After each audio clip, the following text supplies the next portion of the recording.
ကိုကအခုလာမယ့်အပတ်ထဲမှာ9100ကိုဖောက်ပြီးတော့တက်မလားသို့မဟုတ်4950ကိုပြန်ဆင်းမလားဆိုတာကို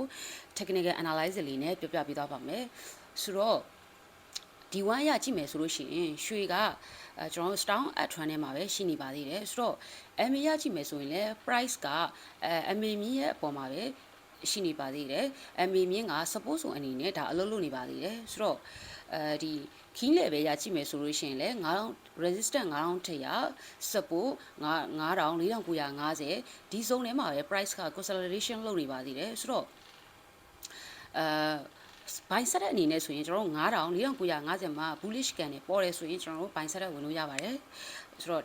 ဒီ take profit က9100ရဲ့အထက်မှာဒါထားထားလို့ရပါတယ်ဆက်ဆက်တဲ့အနေနဲ့ဆိုလို့ရှိရင်ကျွန်တော်တို့ဒီ9100မှာ rejection can နဲ့ပေါ်လို့ဆိုရင်ကျွန်တော်တို့9100မှာကျွန်တော်ဆက်ဆက်တဲ့ဝင်လို့ရပါတယ် take profit အနေနဲ့ဆိုရင်9450မှာဒါထားထားလို့ရပါတယ်ဆိုတော့ RSI ကဒါကြည့်မယ်ဆိုရင်လည်း9000 zone ထဲမှာပဲ stable ဖြစ်နေပါသေးတယ်ဆိုတော့ဒီနောက်လာမယ့်အပတ်မှာ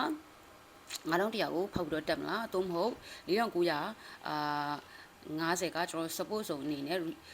အလုံးလုံးမလားဆိုတာကိုကျွန်တော်စောင့်ကြည့်ရပါမယ်